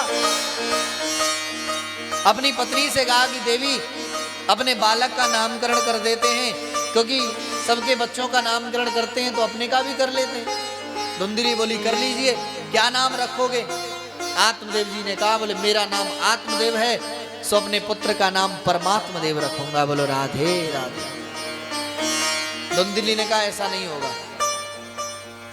बोले क्यों? धुंधली बोली वाह, 9 माह तक गर्भ में हमने रखा और नाम आप अपने नाम से मिलता जुलता रखोगे? आत्मदेव जी बोले फिर? बोले नाम तो हम ही रखेंगी, हम भी तो रख सकती हैं, क्योंकि हम भी तो पंडिताएं हैं भाई। बोलो राधे राधे, है ना। आत्मदेव जी ने कहा ठीक है आप रखिए। क्या रखोगी? बोले मेरा नाम है धुंधली, सो अपने पुत्र का नाम रखूंगी धुंधकारी। बोलो राधे राधे, अपने नाम से मिलता जुलता। आत्मदेव जी ने कहा बोले बस हो गया हमारा, क्योंकि हमारे नाम का हमारे जीवन में बड़ा ही प्रभाव होता है प्रेमियों। जैसा हमारा नाम होगा वैसे ही गुण हमारे जीवन में आते हैं। जिसकी उपासना हम करते हैं उस उपासक के ही गुण हमारे अंदर आते हैं, उसके ही गुण हमारे अंदर आते हैं। जैसा पानी पीते हैं ना, वैसी हमारी वाणी हो जाती है। जैसा अन्न खाते हैं ना, वैसा ही हमारा, जैसी संगत करते हैं महाराज वैसी रंगत हमारे जीवन में आ जाती है। तो नाम का बड़ा ही प्रभाव हमारे जीवन में होता। तो धुंधकारी जैसा नाम है, अब उसमें गुण महाराज कन्हैया जैसे थोड़ी आएंगे, है ना। धुंधकारी कैसे ही गुण आएंगे। बोलो राधे राधे। और जिस गाय को फल खिलाया था उस गाय ने भी आज महाराज एक पुत्र को जन्म दिया है। वछड़ा या वछिया नहीं, पुत्र हुआ है। आत्मदेव जी महाराज ने जब उस बालक का जन्म हुआ तो देखा कि महाराज उस बालक का जो शरीर है वो मनुष्य जैसा है, लेकिन उसके कान जो हैं वो गऊ जैसे हैं। इसलिए उस बालक का नाम आत्मदेव जी ने गौकर्ण रख दिया है। बोलो राधे राधे। बोले गऊ के जैसे कानों वाला गौकर्ण। लेकिन गौकर्ण जी महाराज तो जैसा संत ने कहा था महाराज बड़ा ही विद्वान होगा, वैसे ही गौकर्ण जी महाराज हैं। गौकर्ण पंडित हो ज्ञानी धुंधकारी इति महाखला। धुंधकारी महाखल हुआ और महाराज धीरे धीरे बड़ा होता गया। ताश पत्ते इत्यादि, कंचे इत्यादि, जुआ इत्यादि खेलने लगा, मांस भक्षण करने लगा, मदिरा पान करने लगा, माता पिता को मारने पीटने लगा, जो भी घर में वो धन था उस सबको ले जाने लगा। इधर उधर महाराज गड़का गामी हो गया। एक दिन पिता ने घर का हाल देखा, स्वर्ग जैसा घर था, नरक का अड्डा बना दिया, छोड़कर चले गए, त्याग दिया सब कुछ। धुंधली ने देखा कि जिस पुत्र का इतना लालन पालन किया था उस पुत्र ने क्या दिया है, मारता है, पीटता है, इससे अच्छा तो मर जाना ही ठीक है। कुएं में कूद कर आत्महत्या कर ली। अकेला धुंधकारी रह गया। एक दिन 5-5 गड़काओं को लेकर घर आया। जब उन स्त्रियों को लेकर के घर आया तो उन स्त्रियों ने देखा कि बहुत सारा धन धुंधकारी के पास था। तो प्रेमियों, ऐसी जो स्त्रियां होती हैं उन्हें केवल धन चाहिए होता है। उन्होंने देखा कि धन बहुत है, लेकिन ये धन ऐसे मिलेगा नहीं हमें। बोले कब मिलेगा? बोले जब धुंधकारी को मार देंगे तो मिल जाएगा। ऐसा ही किया। सोते हुए धुंधकारी के हाथ पैर बांध दिए और बांध करके महाराज उसके मुख में गरम गरम अंगारे भर दिए। धुंधकारी तड़फड़ाने लगा और तड़फड़ाते हुए उस धुंधकारी की मृत्यु हो गई, मर करके प्रेत बना। एक दिन गौकर्ण जी का आगमन हुआ और रात्रि के समय उस महल में ही गौकर्ण जी महाराज विश्राम करने लगे। तो महाराज जब गौकर्ण जी ने प्रवेश किया, अपना आसन बिछाया, आसन बिछा करके योगी जन जो होते हैं वो सोने से पहले, विश्राम करने से पहले ठाकुर जी को याद करते हैं और जागते ही ठाकुर जी को याद करते हैं। बोले राधे राधे। और भोगी जन जो होते हैं बोले महाराज उन्हें ठाकुर जी से कोई मतलब नहीं होता है। तो गौकर्ण जी ने सोचा कि चलो 2 मिनट ठाकुर जी को याद कर लूं। सो आसन बिछा करके जैसे ही भगवान को याद करने लगे तो उस घर में से नाना प्रकार की आवाजें आने लगी। गौकर्ण जी ने मन में विचार किया, अरे ये घर तो बड़ा परम पवित्र था, क्योंकि इसमें पिताजी रहा करते थे और पिताजी बड़ा ही भजन करते थे। लेकिन इस घर में दुष्ट आत्माओं का वास। तुरंत अपने कमंडल से जल लिया, अभिमंत्रित किया और उस जल को छिड़का और छींटे लगा करके आवाज लगाई, कौन हो? तो एक आवाज आई, अहम भ्राता त्वदीय वस्मयी धुंधकारी इति नाम। बोले भैया मैं तुम्हारा भाई धुंधकारी। गौकर्ण जी ने कहा धुंधकारी तुम? अरे तुम्हारी मुक्ति नहीं हुई? मैं गया में था और उस समय गया में मैंने सुना था कि पिताजी की मृत्यु हो गई, माताजी की मृत्यु हो गई, भाई की भी मृत्यु हो गई, तो आप सबके नाम से मैंने पिंडदान भी कर दिए, फिर भी तेरी मुक्ति नहीं, तेरा कल्याण नहीं हुआ। क्योंकि ऐसा कहते हैं गया में जिसके नाम से पिंडदान कर दिए जाए उसका कल्याण हो जाता है, उसकी मुक्ति हो जाती है। तब महाराज धुंधकारी कहता है, बोले भैया आप मेरे नाम से एक तो क्या 1000 पिंड भी अगर गया में जाकर दान कर देते हैं तो भी मेरा कल्याण नहीं होता है, क्योंकि मैंने कर्म ही ऐसे किए। लेकिन मेरा कल्याण, मेरी मुक्ति अगर कोई करा सकता है तो वो आप हैं। अब आप ही मेरी मुक्ति का कोई साधन कीजिए। गौकर्ण जी कहते हैं ठीक है, तुम चिंता मत करो, प्रातःकाल होने दो, मैं तुम्हारी मुक्ति का कोई साधन जरूर करूंगा। तो प्रेमियों प्रातःकाल जब हुआ, भगवान सूर्यदेव प्रकट हुए। तो भगवान सूर्य को प्रणाम करके गौकर्ण जी महाराज ने एक ही प्रश्न किया। बोले महाराज जो व्यक्ति जीवन भर पाप कर्म करता है और पाप कर्म करके जो व्यक्ति मर जाता है, मर करके जैसे भूत प्रेत पिशाच इत्यादि की योनि प्राप्त होती है, ऐसे व्यक्ति की मुक्ति का साधन क्या है? तो भगवान भुवन भास्कर सूर्य कहते हैं, बोले गौकर्ण जी ऐसे जीव के लिए तो श्रीमद् भागवती ही वार्ता सप्ताह वाचनाम गुरु। बोले ऐसे जीव के लिए तो श्रीमद् भागवत की कथा की जाए, उसका कल्याण हो जाएगा। ऐसा ही हुआ प्रेमियों। श्रीमद् भागवत की कथा नगरवासियों के सहयोग से श्री गौकर्ण जी महाराज करते हैं। तो धुंधकारी के लिए आसन बिछाते हैं, लेकिन धुंधकारी प्रेत है, आसन पर बैठ नहीं सकता। तो उसने एक बांस गड़ा हुआ देखा, उस बांस में जाकर बैठ गया। बांस में बैठ करके कथा को सुना। तो कथा को सुन करके महाराज 7 दिन की कथा हुई और 7 दिन की कथा सुनते ही वह सप्त ग्रंथि का वास जो था फट गया। फट करके उसमें से एक देव रूप प्रकट हुआ। भगवान के पार्षद आए हैं और पार्षद आकर के धुंधकारी को भगवान के धाम लेकर गए हैं। बोलो राधे राधे। तो प्रेमियों, यह वह कथा है जो जीव का जीते जी तो कल्याण करती ही करती है, लेकिन जो मरने के बाद भी कल्याण करा दे, ऐसी श्रीमद् भागवत की कथा है। ऐसी उस परम पवित्र कथा को श्री सुखदेव जी, श्री सूत जी महाराज कहते हैं, बोले महाराज आज गौकर्ण जी के माध्यम से धुंधकारी का कल्याण हुआ, नगरवासियों का कल्याण हुआ। तो श्री सूत जी महाराज श्री शौनकादिक ऋषि श्री नारद जी से कहते हैं, बोले नारद जी यह कथा कोई साधारण नहीं, यह असाधारण कथा है महाराज। ये अमृत द्रव्य संयुतम, यह तो अमृत ही अमृत है महाराज। भागवत की कथा को सुनने के कुछ नियम हैं। भागवत की कथा 7 दिन तक चलती है महाराज। तो 7 दिन तक हमें बड़े भाव से, वैसे भागवत जी में तो लिखा है कि महाराज 7 दिन तक हमें व्रत रहना चाहिए। बोले व्रत रहने का मतलब है, व्रत का मतलब होता है संकल्प। बोले संकल्प लेकर के रहना चाहिए। बोले संकल्प किस प्रकार का? बोले संकल्प कई प्रकार के होते हैं। बोले महाराज कई बार व्रत से हम और आप लोग समझते हैं कि महाराज 7 दिन भूखे ही रहना है, कुछ खाना नहीं है ना। व्रत का मतलब भाई एकादशी व्रत करते हैं ना, वही तो है। लेकिन व्रत का मतलब वास्तविकता में भूखा रहना नहीं है। बोले व्रत का मतलब होता है संकल्प लेना। बोले एकादशी का व्रत आया है तो आज हमने संकल्प लिया है कि आज हम अन्न नहीं खाएंगे, अल्प आहार लेंगे, फल आहार लेंगे। उसके बाद में क्या है?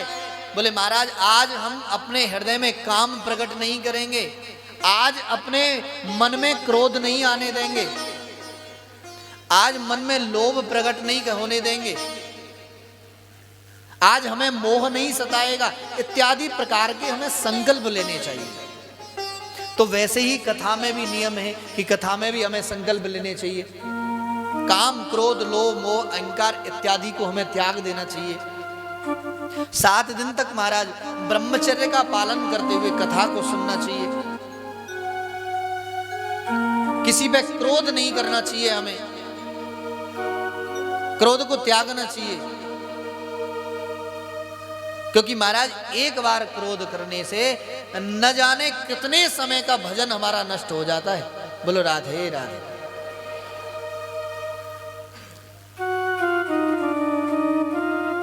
और महाराज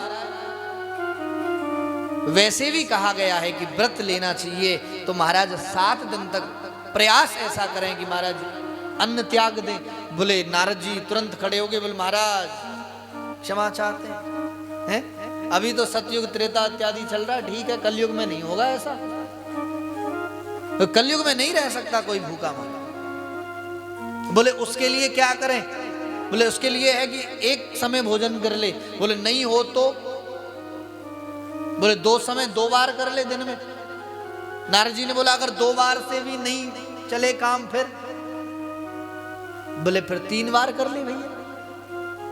नारद जी ने धीरे से कहा, बोले अगर 3 बार से भी किसी का न चलता हो है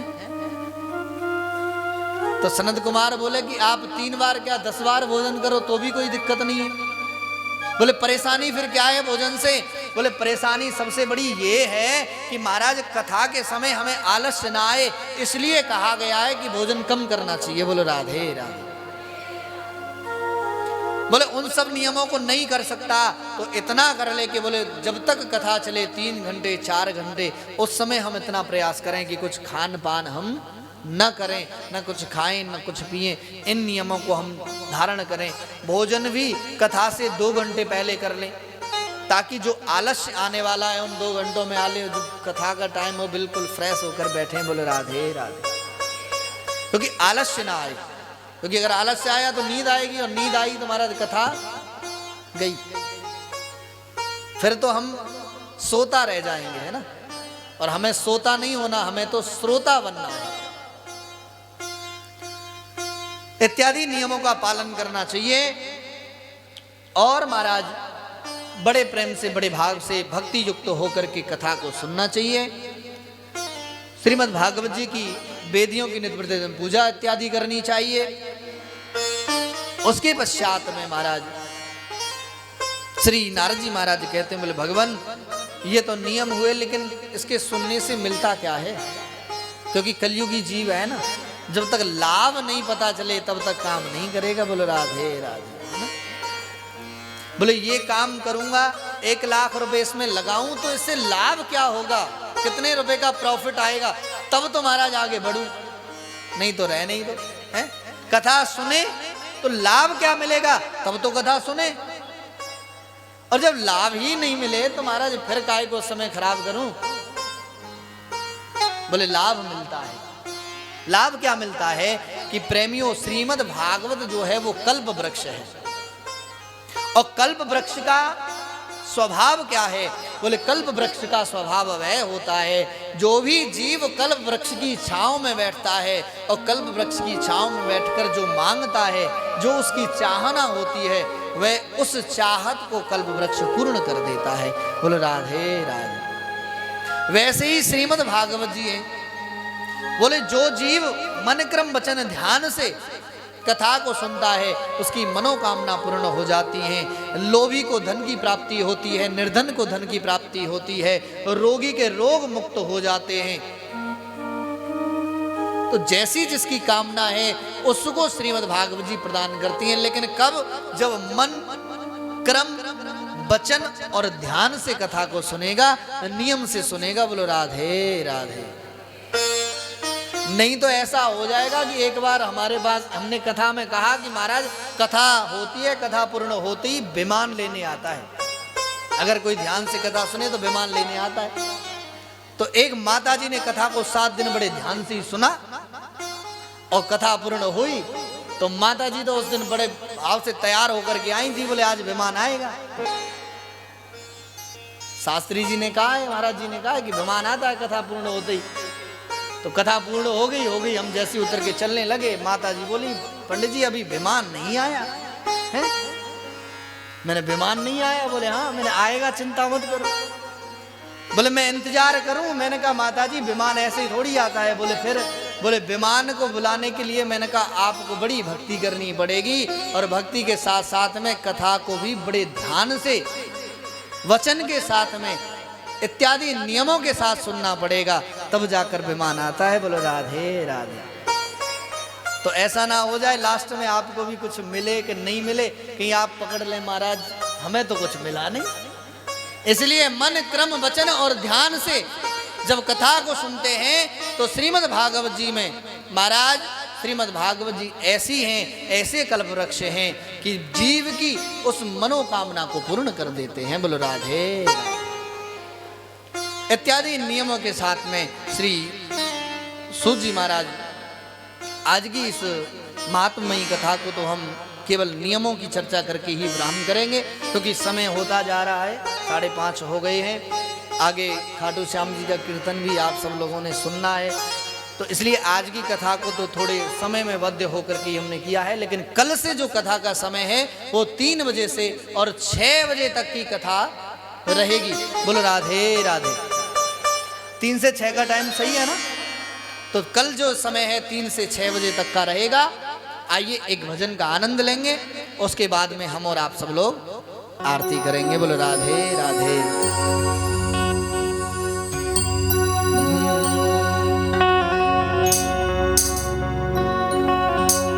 है सबसे शोभा न्यारी रमण बिहारी की, जाऊं बार बार बलिहारी मेरे रमण बिहारी की।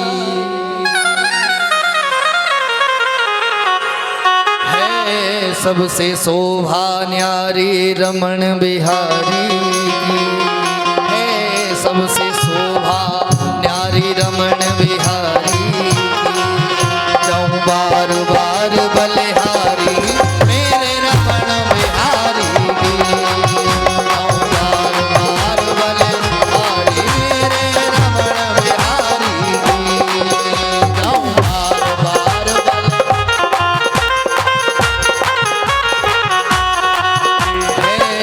सबसे शोभा न्यारी रमण बिहारी की।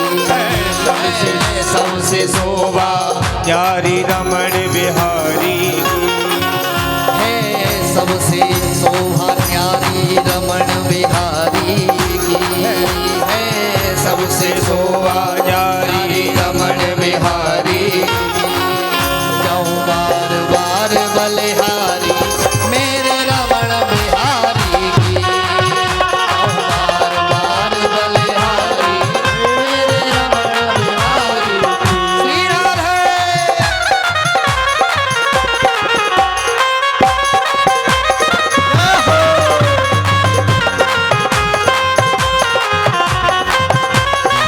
रमण बिहारी सरकार की जय हो।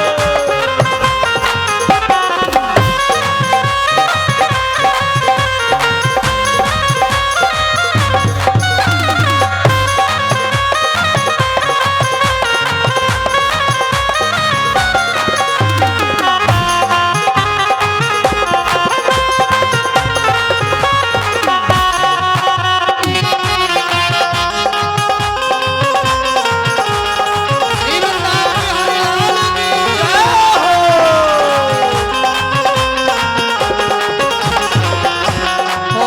मुस्काए मुस्काए मुरली बजाए गुलाबी अधरों से।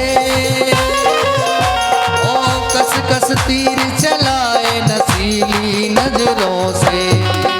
मुस्काए मुरली बजाए गुलाबी अधरों से।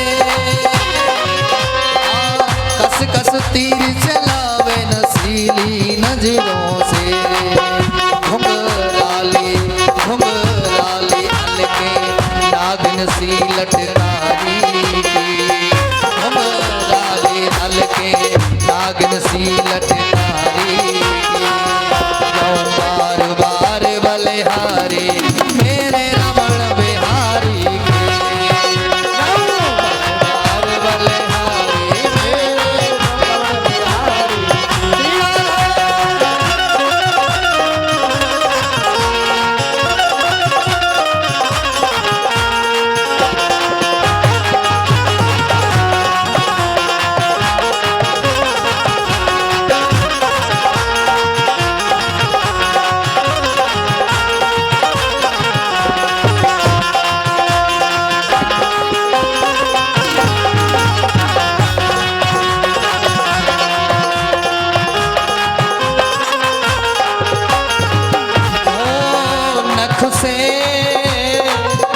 नख से सिक तक श्रृंगार जड़ाऊ गहने हैं। काछनी गोटेदार पीतांबर पहने हैं। नख से सिक तक श्रृंगार जड़ाऊ गहने हैं। काछनी गोटेदार पीतांबर पहने हैं। सिर साजे ओ सिर साजे टेढ़ी पाग नैन सुखकारी की। सिर साजे टेढ़ी पाग नैन सुखकारी की। जाऊं बार बार बलिहारी मेरे रमण बिहारी की। जाऊं बार बार बलिहारी मेरे रमण बिहारी की। बोलो श्री रमण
रमण बिहारी जय हो।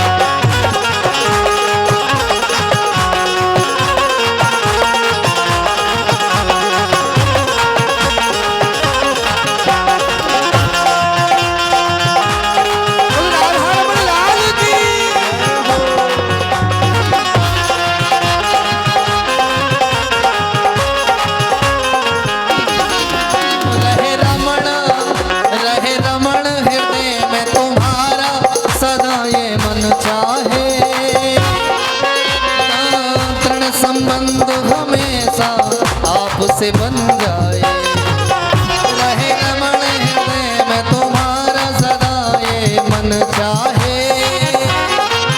ओ तृण संबंध हमेशा आपसे बन जाए, कर दो अभिलाषा पूर्ण दीन भिखारी, कर दो अभिलाषा पूर्ण दीन भिखारी।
रमण लाल की जय।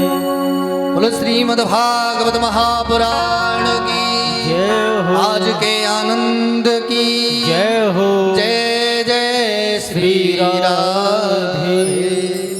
आइए सभी लोग बड़े भाव के साथ प्रथम दिवस की विश्राम आरती का दर्शन करेंगे। सभी लोग अपने अपने स्थान पर खड़े हो जाएंगे। कल जो कथा का समय है ठीक 3 बजे से, आप सभी से अनुरोध है कि आप ठीक 2:30 पर कथा प्रांगण में पधारें और 3 बजे से श्रीमद् भागवत कथा का रसास्वादन आप सभी लोग करें। आइए।